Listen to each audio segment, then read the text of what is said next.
Sang ibu secara tidak sengaja memaksa putrinya mati. Kemudian menyembunyikan tubuhnya di sumur kering dan menyegelnya selama 30 tahun. Film ini didasarkan pada salah satu dari 4 rumah berhantu paling menakutkan di Taiwan. Itu benar-benar membuat para penonton merinding. Di awal film, gadis kecil Xiao Liang mengikuti ibu dan neneknya ke kuburan untuk memberi hormat kepada kakeknya. Di tengah jalan, Xiao Liang tiba-tiba tersandung. Tapi tidak ada apa di tanah dan tidak ada yang serius. Xiao Liang dengan santai mengutuk. Nenek mendengar ini dan segera menegurnya bahwa bilang itu akan menyentuh orang yang telah meninggal di kuburan. Xiao Liang tidak menganggapnya serius. Tapi segera hal-hal aneh akan terjadi padanya. Saat ibu dan neneknya sedang beribadah, wajah Xiao Liang tiba-tiba jadi dingin, seolah terpanggil oleh sesuatu. Dia berbalik dan berjalan menuju hutan di sebelah pemakaman.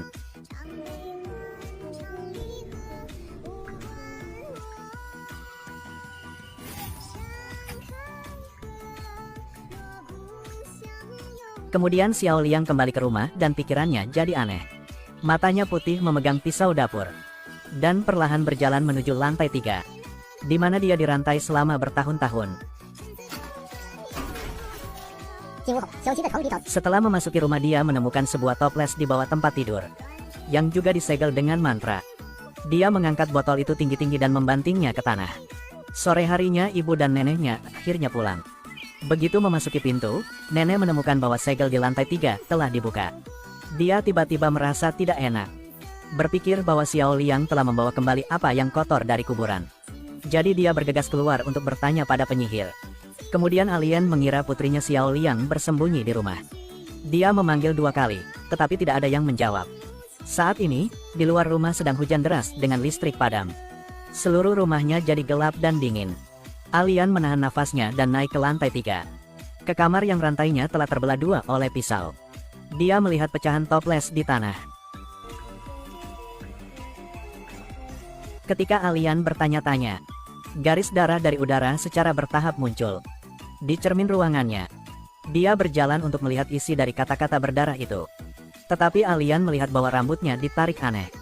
Sebelum dia punya waktu untuk bereaksi, gaun putih di sampingnya tiba-tiba berkibar. Alien berbalik ketakutan dan ingin melarikan diri. Tapi pintu tidak dapat dibuka saat ini. Dia tidak punya pilihan selain bersembunyi di lemari.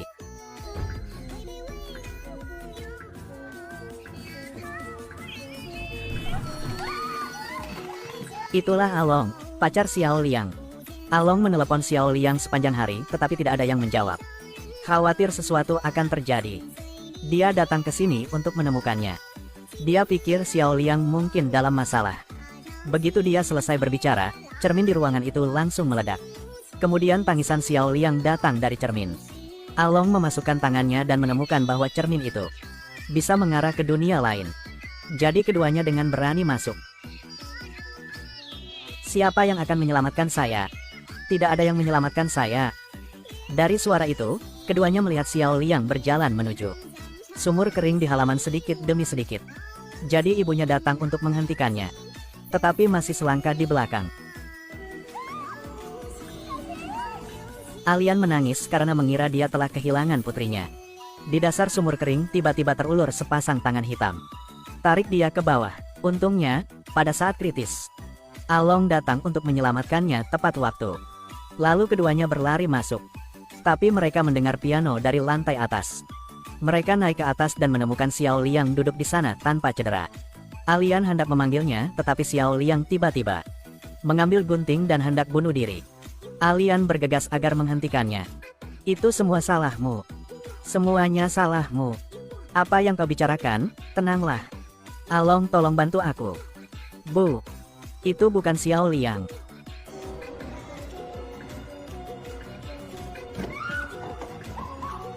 Semuanya di sini mengerikan.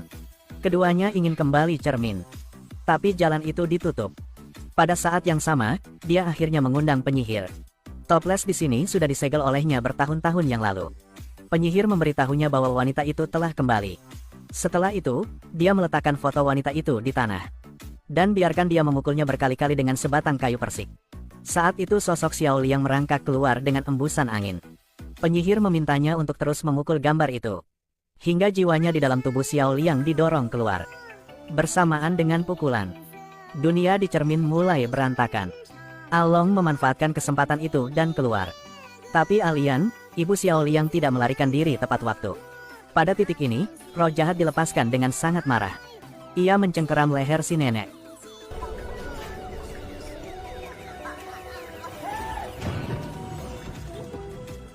Apa-apaan ini? Itulah putrimu kembali untuk membalas dendam. Begitu kata-kata selesai, darah hitam jatuh di dahi nenek. Kemudian hantu perempuan tanpa kepala itu turun dan memasuki tubuhnya.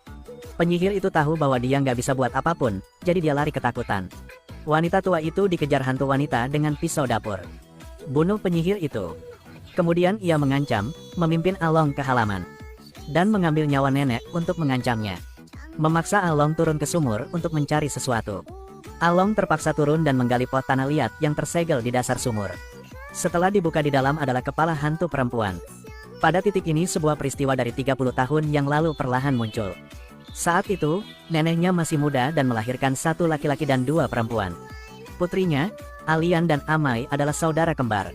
Neneknya seorang otoriter. Sering memukuli dan memarahi kedua putrinya. Tapi untuk putranya, dia dengan penuh kasih memanjakannya. Suatu hari hujan deras. Si saudara laki-laki mengambilkan sepatu untuk saudari Alian. Lalu tidak sengaja jatuh ke sungai dan tenggelam. Alian takut ibunya akan menyalahkannya. Jadi dia takut dan menyalahkan adiknya Amai. Sejak saat itu, sang ibu selalu membenci Amai. Dan sering memukulinya secara brutal. Amai tidak tahan dengan siksaan ini dan secara bertahap jatuh ke dalam depresi parah. Dia mengunci diri di kamarnya setiap hari. Terkadang melompat atau menangis. Ibunya mengira dia dirasuki setan. Dan mengundang penyihir untuk menyingkirkan roh jahat. Tapi dia tidak pernah menyangka bahwa penyihir itu cabul. Dia menemukan Amai sangat cantik. Memanfaatkan kepercayaan orang lain. Dan penyakitnya, dia memperkosanya. Tak ingin tersiksa dan terhina. Malam itu, Amai bunuh diri dengan melompat ke sumur kering di halaman rumah.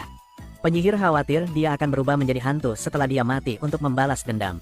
Jadi dia berbohong bahwa Amai memiliki terlalu banyak kebencian. Sehingga tubuhnya harus dipisahkan. Kemudian dia memisahkan kepala, badan dan pakaiannya. Dan menguburkan di 3 tempat berbeda.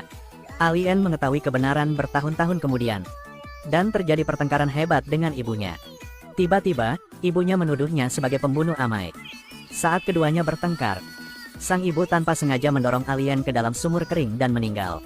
Setelah kematian Alian selalu mengkhawatirkan putrinya yang baru lahir, Xiao Liang. Jadi dia menjadi hantu dan selalu berada di sisi putrinya. Jadi di awal film Alian adalah hantu. Kebenaran saat menyapu kuburan sebelumnya hanyalah Xiao Liang dan neneknya. Dan alasan mengapa Along bisa melihat ibu Xiao Liang. Itu karena dia memiliki mata yin dan yang. Setelah mengetahui semuanya, Along yakin menelepon polisi. Si nenek diadili. Tapi filmnya tidak berakhir di situ. Ternyata di rumah ini, ada hantu dengan kebencian yang lebih dalam. Ini adalah biang keladi dari semua ini. Saat itu, neneknya melahirkan 3 orang anak. Kemudian suatu hari dia menemukan suami berselingkuh dengan pengasuh di rumahnya. Dia dengan marah. Dia suruh orangnya untuk menenggelamkan si pengasuh ke sumur. Sang suami menyaksikan adegan tersebut namun tidak datang menyelamatkannya. Akibatnya, sang pengasuh berubah menjadi hantu setelah meninggal. Pertama, dia buat suaminya bunuh diri. Kemudian pada hari hujan, ia menyeret putranya ke dalam air dan tenggelam. Dan membuat putrinya Amai gila.